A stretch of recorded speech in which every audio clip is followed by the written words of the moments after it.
I'm going to tell you a little bit about this picture. That's Jonah.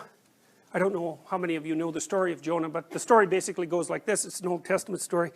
God tells Jonah to go off and do something, and he doesn't want to do it.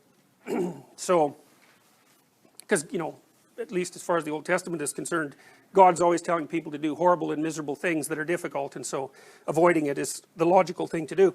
So Jonah goes out on a boat trying to get away from this demand, and there's a huge storm, and you know the boat is in danger of being swamped, and the sailors are all wondering why this storm is happening, and Jonah finally admits that he's, you know, got this command from God and he's running away from it, so they throw him overboard.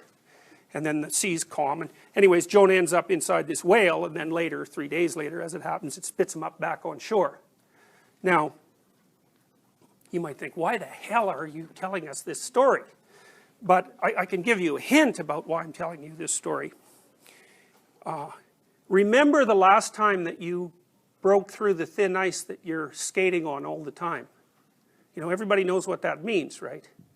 Is that you're cruising along in your life perfectly content, or at least reasonably content, and then something strikes you out of the blue. Maybe it's the death of someone that you love, or it's the breakup of a relationship, or something that you failed dismally at, or some manner in which you betrayed a friend or they betrayed you, and all of a sudden everything that you stand on disappears and you get swallowed up. Now, it turns out that the motif of being swallowed by something that lurks underneath, like the shark in Jaws, that's a very, very old story. In fact, it's the oldest story that human beings tell. It's the same story, for example, that you see if you watch The Hobbit. Guys, how many of you have seen The Hobbit recently? Or The Lord of the Rings? Yeah, well, you know, in The Hobbit, the little hobbit encounters a dragon, right? And everyone seems to understand what that means, even though it's a completely absurd proposition. And that's allied with this sort of pattern of story. And the idea is something like this, is that your current pattern of being is fragile. And the reason for that is that there's not very much of you and there's an awful lot of the world. And what that means is that at any moment, some element of the world that you have not mastered and do not understand can emerge and destroy you, potentially, your psychological health, your physical health, and your dreams. And that puts you somewhere. And the ancients believed that that put you somewhere that was akin to being devoured by a great beast. And if you're lucky, then, you know, it spits you up later. If you're unlucky, then you stay inside it. And, you know, those are the sorts of people that you see in mental hospitals, or wandering around on the streets, you know, hearing voices and talking to themselves. They never get out. And the standard transformative narrative is descent and ascent. You learn something by deteriorating first and then by reascending as you incorporate it. And I love the story because, well, first of all, to know that story, which is the fundamental story of mankind, to know that story means, first of all, that you understand that there's no learning without pain. And the pain is a necessary prerequisite to transformation. Now, the pain doesn't necessarily have to be of the sort that completely destroys you, but generally, a valuable lesson is one that's difficult to learn.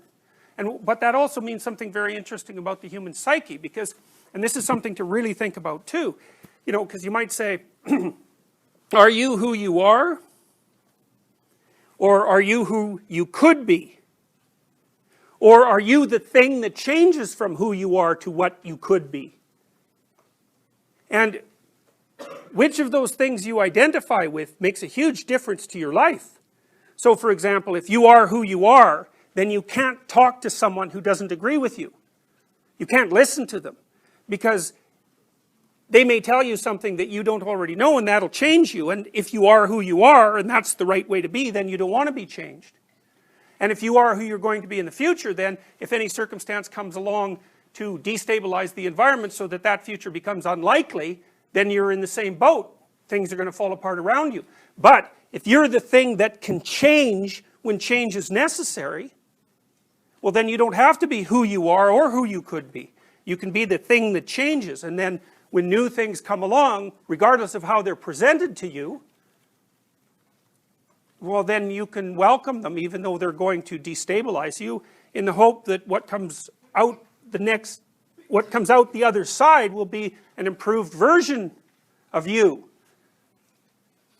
One of the things that I'll talk to you about, especially in the first couple of lectures, is the notion that the idea that you should identify with the part of your psyche that can transform is actually one of the world's most fundamental religious ideas.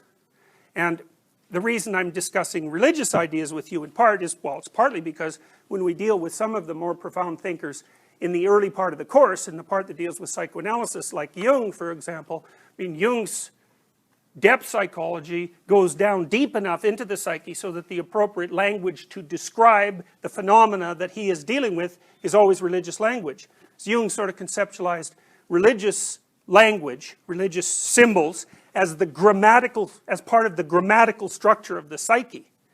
So that's an archetype, by the way. That's what an archetype is. An archetype is part of the structure of the psyche. It's something you can't escape from. So I'll give you a quick example of that. So men are much more visually oriented towards sexual stimuli than women. It appears that way. Women seem to be more oriented towards auditory sexual stimuli. So for example, there was a book published a little while ago called Dataclysm. It's the first third of it's quite interesting. It's written by one of the Google Analytics guys, and it's called, sorry, I'm wrong. It's called A Billion Wicked Thoughts. I read two that were dealing with internet phenomena. It's called A Billion Wicked Thoughts.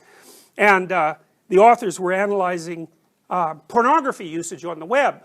And you know, of course, for the longest time, about 35% of web traffic was pornography. And it actually really got the web going, weirdly enough. Men, yeah, it's strange, you know, so that sexual motivation was what drove technological innovation.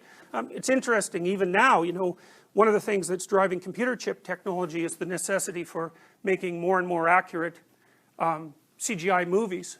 So it's very strange things often that motivate human progress, right? On the one hand, it's the desire for entertainment, more and more realistic artificial entertainment. On the other hand, it's sex, which is exactly what Freud would presume. Anyways, men look at visual stimuli and women read pornography. So, now, with regards to men, there are some things you can say about what men find attractive sexually if they're heterosexual. So for example, they prefer a waist to hip ratio of about 0.68, and that's standard across body types. So a thin woman who has a waist to hip ratio of 0.68 is attractive, and a mesomorphic woman, a woman of medium build with a waist to hip ratio of 0.68 is also attractive. And that's, in some sense, that's the function of an archetype, and that archetype would be the archetype of Eros or Venus or beauty. And the problem with those archetypes, in some sense, and this is what makes them archetypal, is you can't argue yourself out of them. They're inbuilt. They're part of your operating system, to use a terrible analogy. So, anyways, Jung's claim was that the archetypal images are religious, fundamentally. That they hit you with the force of religious, what's the word? Revelation. So that's all in that picture. They say, you know, picture's worth 1,000 words, and that one's worth a lot more than 1,000. You know, you also might ask yourself, you know, why don't people do what's right? It's a good question, because hypothetically they could. And the answer seems to be something like, well, transforming yourself into something that's continually better means continually being swallowed up by something like this. And so it's hard and frightening. So that's why people aren't enlightened. And there's got to be some reason, given that it's hypothetically possible. You know, when you hear people like Joseph Campbell say things like, follow your bliss, you know, and so that sounds pretty easy. You want to develop your personality, just do what you love. You know, it's a corruption of Carl Jung's thinking, because Jung would say, well, follow what you're interested in, it'll take you somewhere you really don't want to go. And then maybe you'll learn something.